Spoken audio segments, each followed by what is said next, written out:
Hello friends, welcome to a new video session. In today's video session, we are going to discuss about one important topic, okay, the relevancy of white revolution, okay, and the father of white revolution, that is Varghese Kurain, right? So India में जो milk production का जो अभी growth हो रहा है, right? So at this point of time, India is the country with the highest India is the highest milk producing country, right? लेकिन पहले ऐसा नहीं था, आज से 70 साल पहले, 80 साल पहले, लेकिन ये सिनेरियो नहीं था, उससे काफ़ी अलग था, यानी कि ऑपोजिट था, ये चीज़ हम लोग कह सकते हैं।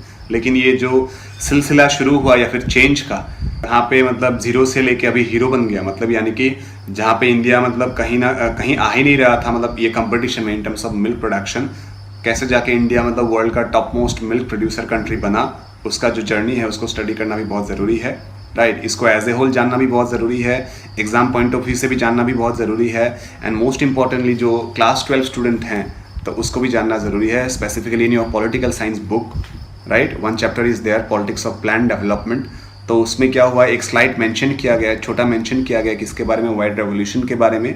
तो लेकिन मेरे हिसाब से एक या दो लाइन एक पर्टिकुलर टॉपिक को समझने के लिए काफ़ी नहीं होता है, इसीलिए क्या है कि जो भी बुक में थोड़ा बहुत टॉपिक्स आप लोगों को जस्ट टच करवाया जाता है, उसका उस पर्टिकुलर टॉपिक के ऊपर इन डेप्थ जाना बहुत ज़रूरी है, जिससे क्या होगा आपको एक अच्छा खासा डेप्थ मिलेगा उस पर्टिकुलर टॉपिक में, जिससे क्या होगा आपका जो आंसर राइटिंग है या फिर आपका जो अंडरस्टैंडिंग लेवल है या फिर आपका जो पर्सपेक्टिव डेवलपमेंट प्रोसेस है उसमें एक डेप्थ आएगा, जो बाकी जो क्या होगा आपको अपकमिंग टाइम्स में बहुत हेल्प करेगा। तो उसी हैसियत के साथ आज का जो वीडियो सेशन है उसको रेडी करने की कोशिश किया जा रहा है, ठीक है? So without wasting any time, let's start today's video session. British time period में अगर हम लोग देखें तो क्या था उस समय, क्या था, ब्रिटिश के अंदर प्रोविंसेस था, राइट? यानी कि अभी जो हम लोग को अलग अलग स्टेट्स दिखाई देता है, तो तब क्या होता था, एक्चुअली स्टेट्स नहीं हुआ करते थे, मल्टीपल स्टेट्स मिला के एक रीजन हुआ करते थे, जिसको हम लोग प्रोविंस मान के चलते थे। उसके हिसाब से देखा जाए तो अभी गुजरात और महाराष्ट्र अलग अलग स्टेट है, लेकिन पहले अलग स्टेट नहीं था, पहले क्या था, एक साथ रहते थे, मतलब यानी कि कंबाइन करके रखा गया था उन लोगों को भी, राइट? और ये गुजरात में एक डिस्ट्रिक्ट था, नाम था खेरा डिस्ट्रिक्ट, जहाँ पे बहुत ही ज़्यादा लेवल पे क्या प्रोड्यूस हो रहा था, मिल्क प्रोड्यूस हो रहा था। लेकिन मिल्क प्रोड्यूस होने के बावजूद भी क्या हुआ था, जो बेनिफिट्स एक्चुअली मिलना चाहिए था प्रोड्यूसर को वो मिल नहीं रहा था, क्योंकि मतलब जो रेट है, प्राइस है, वो बहुत ही लो था। तो अल्टीमेटली मिल्क प्रोड्यूस करने के बाद जो एडिक्वेट अमाउंट उन लोगों को मिलना चाहिए था एज अ प्राइस, वो मिल नहीं रहा था। इसी वजह से उन लोगों का जैसा ग्रोथ होना चाहिए था उस हिसाब से लेकिन ग्रोथ हुआ नहीं था, राइट? तो इसी समय मतलब in the pre independent era only, early pre independent era, मतलब 1940s में ही क्या हुआ, एक स्कीम डेवलप हुआ, और ये स्कीम का नाम था बॉम्बे मिल्क स्कीम, राइट?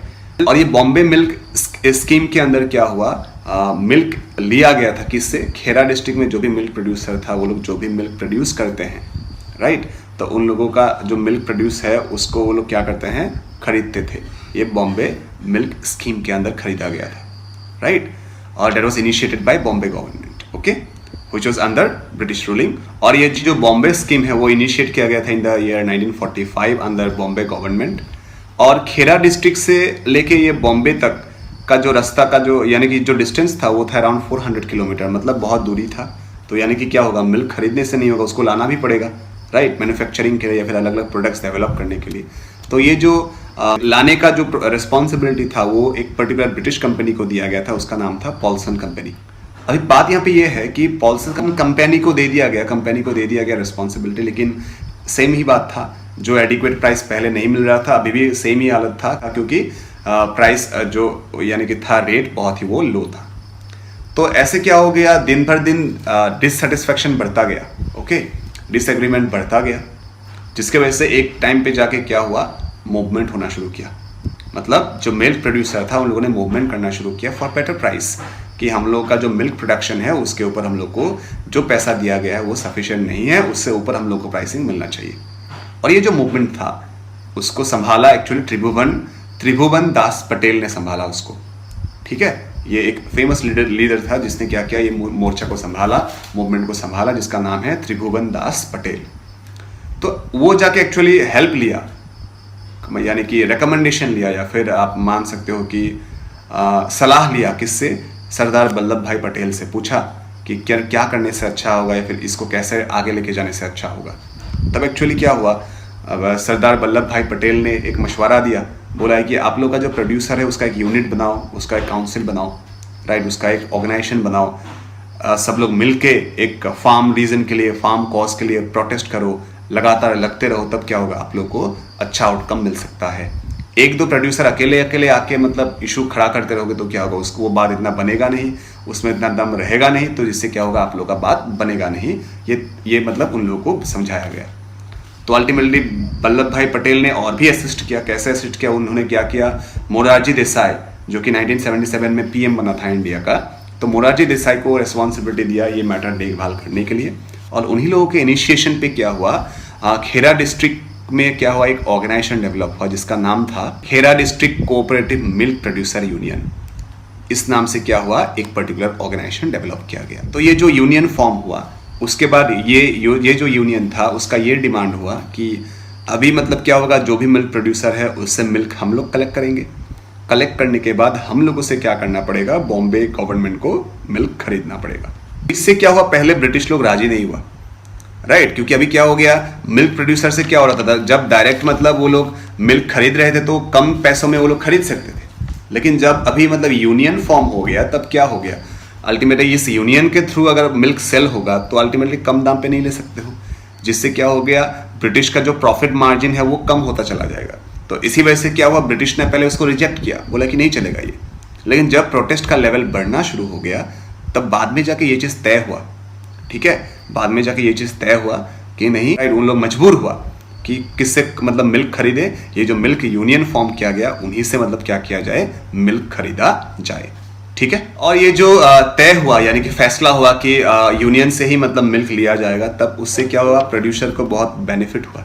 कैसे बेनिफिट हुआ, यहाँ पे अभी जात पात का कोई मसला नहीं है, रिलीजन का कोई मसला नहीं है। जो भी मिल्क प्रोड्यूसर है कहीं से भी आए, मिल्क वहाँ पे यूनियन को दें या फिर यानी कि बेचें, और उसके बाद क्या हुआ, एक अच्छा रेट में मतलब क्या किया जाएगा, बाकी लोगों को मतलब बाकी जो अलग अलग मतलब मिल्क ब्रांड है या फिर मिल्क प्रोड्यूसिंग यूनिट है उन लोगों को मतलब क्या किया जाएगा, बेचा जाएगा, ठीक है। तो बिगिनिंग जो फेज है एक्चुअली उसमें क्या हो रहा था, पहले 2 गांव से 2 विलेज से क्या हो रहा था, अराउंड 250 लीटर मिल्क प्रोड्यूस हो रहा था। धीरे धीरे ये नंबर इंक्रीज होता गया, यानी कि नंबर ऑफ मिल्क प्रोड्यूसर क्या हुआ, ज़्यादा इन्वॉल्व होना शुरू किया इस पर्टिकुलर यूनियन में।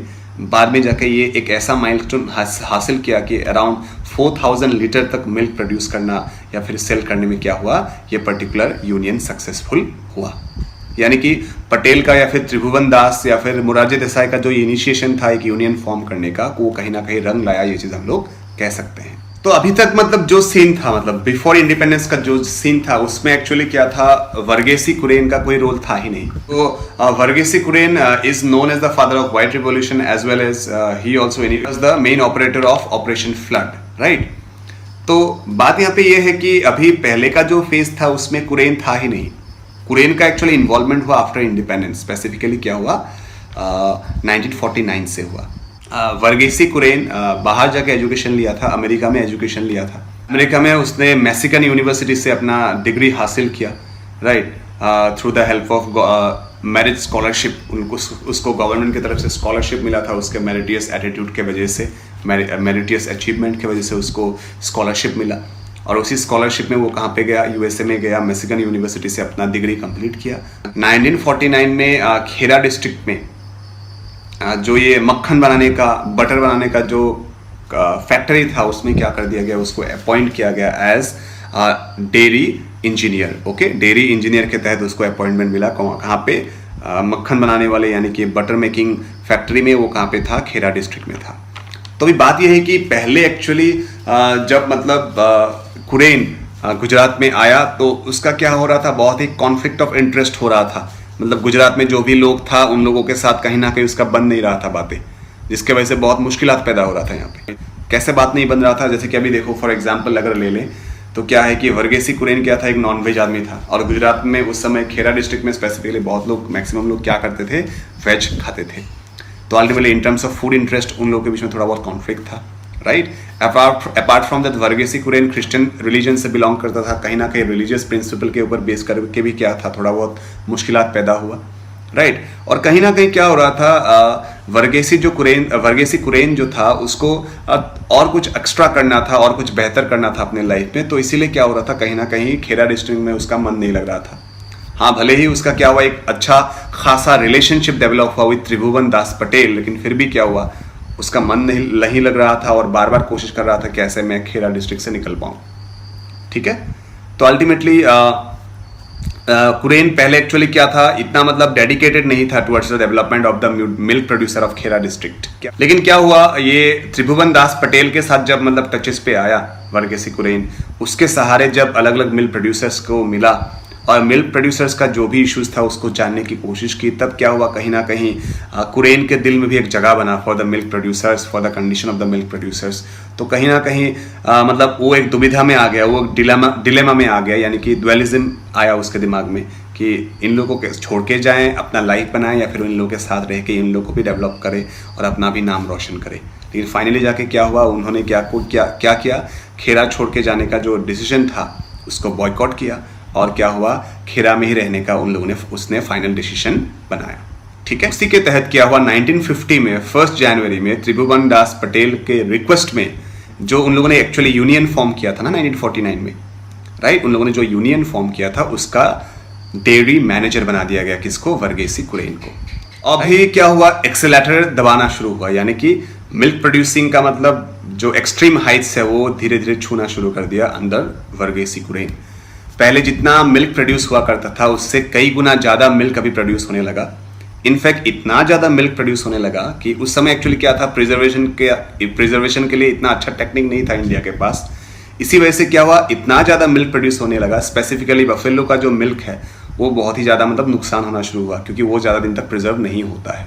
तब क्या हुआ, मिल्क प्रोड्यूस होने के बाद भी अगर उसको हम लोग प्रिजर्व नहीं कर पा रहे या फिर उसको यूटिलाइज नहीं कर पा रहे तो उसका फ़ायदा क्या हुआ फिर, राइट। तो उससे इसीलिए क्या हुआ, एक ऑल्टरनेटिव मेथड ढूंढना शुरू किया वर्गेसी कुरेन ने। उसका एक दोस्त था, सेम यूनिवर्सिटी में पढ़ा हुआ, मिशिगन यूनिवर्सिटी में पढ़ा हुआ एक दोस्त था जिसका नाम है H.M. Dalaya. Okay, H.M. Dalaya was one of his close friend. तो उसके साथ मिलके ऑल्टरनेट मेथड ढूंढने की कोशिश की, कि ये देखने की कोशिश किया गया कि बफेलो का जो दूध है यानी कि मिल्क है उसको कैसे मतलब हम लोग अलग चीज़ों में कन्वर्ट कर सकते हैं।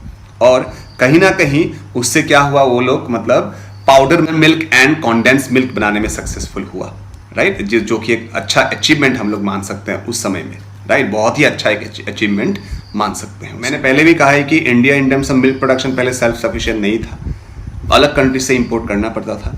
तो न्यूजीलैंड एक ऐसा कंट्री था जहां से इंडिया बहुत इंपोर्ट करते थे मिल्क।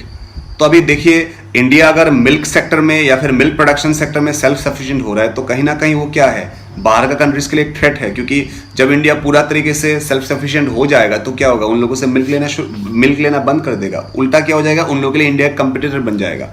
तो इसीलिए काफ़ी हद तक न्यूजीलैंड की तरफ से ये कोशिश किया गया कि उसको नाकाम किया जाए।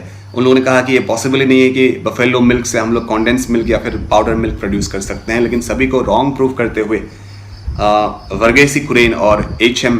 दलाया ने ये प्रूव कर दिया गया कि from buffalo milk we can produce what, condense milk and milk powder, right. तो अभी क्या हो गया, जो मतलब वेस्टेज जा रहा था बफेलो मिल्क, वो अभी वेस्टेज नहीं जा रहा है। उसको हम लोग कहाँ पे कन्वर्ट कर दिया, पाउडर मिल्क या फिर कॉन्डेंस मिल्क में कन्वर्ट कर दिया, जिसके फॉर्मेट में अभी उन लोगों ने उसको मार्केट में बेचना शुरू कर दिया, जो कि एक अच्छा खासा अचीवमेंट था फॉर द मिल्क प्रोड्यूसर्स। ठीक है, अल्टीमेटली हम लोग को पता लगा कि अभी कैसे वर्गेसी कुरेन ने उसके दोस्त के साथ मिलके मतलब बाहर के जो कंट्रीज है उन लोगों का जो ये गलत इंटरप्रिटेशन था उसको गलत प्रूफ किया, राइट, और इंडिया को एक नया माइलस्टोन दिया इन टर्म्स ऑफ मिल्क प्रोडक्शन।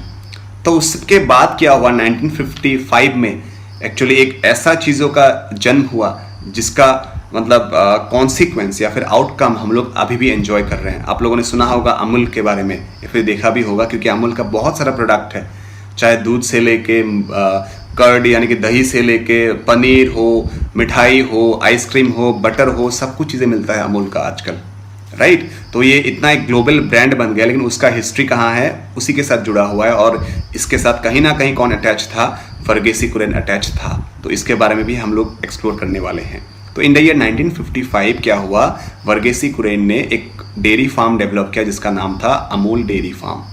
तो ये अमूल नाम ऐसे ही नहीं दिया गया, इसका ये एक संस्कृत वर्ड है जिसका मीनिंग है अतुलनीय, राइट, यानी कि अनकंपेरेबल, राइट, जिसका कोई कंपैरिजन नहीं है किसी के साथ। ये नाम रखा गया अमूल डेयरी फार्म। कौन से ईयर पे डेवलप किया गया, इन द ईयर 1955, 31 अक्टूबर। ओके, तो अभी अमूल डेयरी फार्म पहले एक्चुअली गुजरात में ही उसको सीमित रखा गया था, कुछ पर्टिकुलर मतलब एरिया में बनाया गया था, जैसे कि सूरत में बनाया गया, बड़ौदा में बनाया गया, तो ऐसे कुछ पॉपुलर जगह में ही पहले क्या किया गया था, अमूल डेयरी फार्म डेवलप किया गया था। ठीक है, अभी बात यह है कि देखिए इंडिया में मिल्क जो प्रोडक्शन है वो पहले के कंपेरिजन में इंक्रीज हुआ है बहुत ज्यादा, और ये मिल्क प्रोड्यूस कहां से हो रहा है, काउ और बफेलो से ही हो रहा है, तो उसको भी ख्याल रखना बहुत जरूरी है।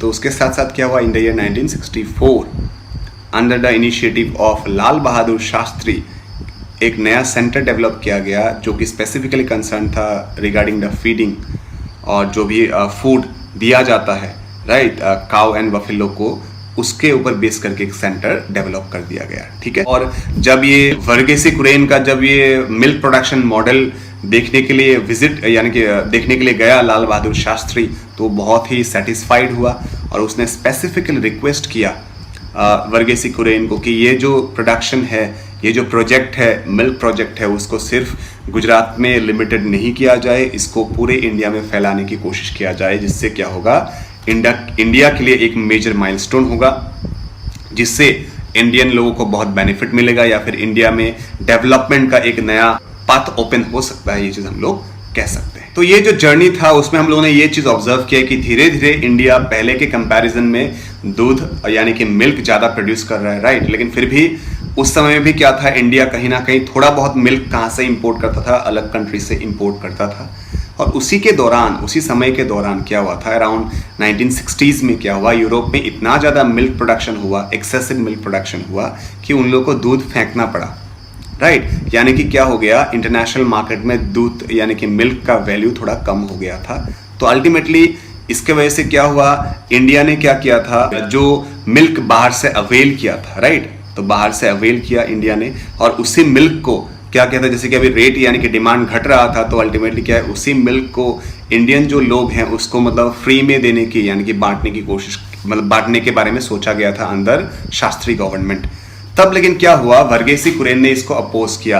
तब उसने सोचा कि ये अगर किया जाएगा तो क्या होगा, अमूल अभी धीरे से ग्रो हो ही रहा है, तो वो क्या हो जाएगा, ग्रो होने से पहले ही अल्टीमेटली खत्म हो जाएगा, क्योंकि लोगों को जब मतलब मुफ्त में यानी कि फ्री ऑफ कॉस्ट दूध मिलना शुरू हो जाएगा तो वो अमूल का प्रोडक्ट कब खरीदेगा, कैसे खरीदेगा राइट। तो इसीलिए क्या हुआ, इस पर्टिकुलर इनिशिएटिव का अपोज किया किसने, वर्गेसी कुरेन ने, और अपोज करते हुए उसने क्या हुआ, एक ऑल्टरनेट प्रपोजल मतलब आगे बढ़ाया, किसको, इंडियन गवर्नमेंट को, कि उसने कहा है कि आप लोग क्या कर दो, हम लोगों को ये जो बाहर से इंपोर्ट किया हुआ मिल्क है वो हम लोग को दे दो, हम लोग इसके ऊपर सामान बनाएंगे, और जो मार्केट प्राइस है आप लोगों के द्वारा जो फिक्स किया गया मार्केट प्राइस है उसी में हम लोग इसको बेच देंगे।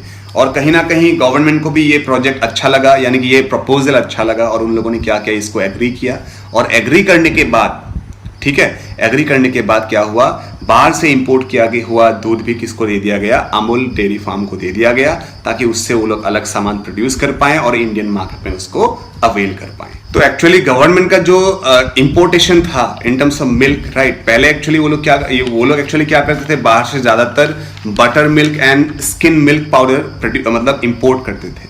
और गवर्नमेंट का पहले का जो सोच था वो सोच यही था कि ये जो butter milk and skin milk powder है इसको मिला के दूध बनाएंगे, और बनाने के बाद लोगों में, बच्चों में क्या होगा, वो फ्रीली बांट देंगे। तो इसी को किसने अपोज किया, वर्गेसी कुरेन ने अपोज किया। उसने कहा कि ये butter milk and skin milk powder हम लोग को दे दो, हम लोग क्या करेंगे, इसको इससे मिल्क प्रोड्यूस करेंगे और उसको मिनिमल मार्केट प्राइस में इसको लोगों को बेचेंगे राइट, मिनिमल मार्केट प्राइस में इसको लोगों को बेचेंगे, और उसके बाद जो मुनाफा होगा उससे मतलब इंडिया के अलग अलग स्टेट में राइट और भी मतलब अमूल का सेंटर डेवलप करने की कोशिश करेंगे। ये चीज मतलब उसने कहा, ये प्रॉमिस दिया एक्चुअली उसने। और कहीं ना कहीं शास्त्री को ये चीज अच्छा लगा, क्योंकि शास्त्री खुद चाहता था, क्योंकि मैंने पहले ही कहा कि उसने खुद अप्रोच किया था कुरेन को कि आपका ये जो प्रोजेक्ट है बहुत ही अच्छा प्रोजेक्ट है, वो पूरे देश तक पहुंचाओ, पूरे देश में फैला दो, उसको स्प्रेड करो। तो कहीं ना कहीं उसको ये भाग गया, यानी कि उसको अच्छा लगा, जिसके वजह से उसने क्या हुआ, कुरेन का ये प्रपोजल को एक्सेप्ट कर लिया। इसी के तहत क्या हुआ, इन द ईयर 1965 में एक नया ऑर्गेनाइजेशन डेवलप हुआ, बोर्ड डेवलप हुआ, जिसका नाम है national dairy development board NDDB, which was formed in the year 1965। और ये जो नेशनल डेयरी डेवलपमेंट बोर्ड है उसका अध्यक्ष किसको बना दिया गया, प्रिंसिपल किसको बना दिया गया, वर्गेसी कुरेन को बना दिया गया, क्योंकि उसको बहुत अच्छा समझ था मिल्क प्रोडक्शन को लेके। तो ये सोचा गया कि उसको अगर दे दिया जाएगा तो ये बोर्ड बहुत अच्छे तरीके से चलेगा और एक रेवोल्यूशनरी वे में मिल्क प्रोडक्शन को लेके मतलब लेके जाना वो पॉसिबल हो सकता है। तो अभी तक आप लोगों का जो मतलब ट्रांजिशन है यानी कि जो जर्नी है मिल्क प्रोडक्शन का वो समझ में आया होगा, राइट। कुरेन जब से आया तब से क्या हुआ है, सिनेरियो चेंज हुआ है। 1949 में वो आया, उसके बाद 50 में क्या हो गया, यूनियन का मेंबर बना दिया गया, उसको मैनेजर बना दिया गया, सॉरी। उसके बाद 1955 में उसने अमूल का जन्म दिया, राइट। 64 में क्या हुआ, गवर्नमेंट का जो इनिशिएटिव था, सोच रहा था कि हम लोग इंडियन बाहर से इंपोर्ट किया हुआ बटर मिल्क और स्किन मिल्क पाउडर से दूध बना के उसको हम लोगों को देंगे। उसको उसने अपोज किया, बोला कि ये हमको दो, उससे जो मुनाफा होगा उससे हम लोग अलग अलग जगह में अमूल का क्या करेंगे, सेटअप खोलेंगे। ये सेटिस्फाई हो गया।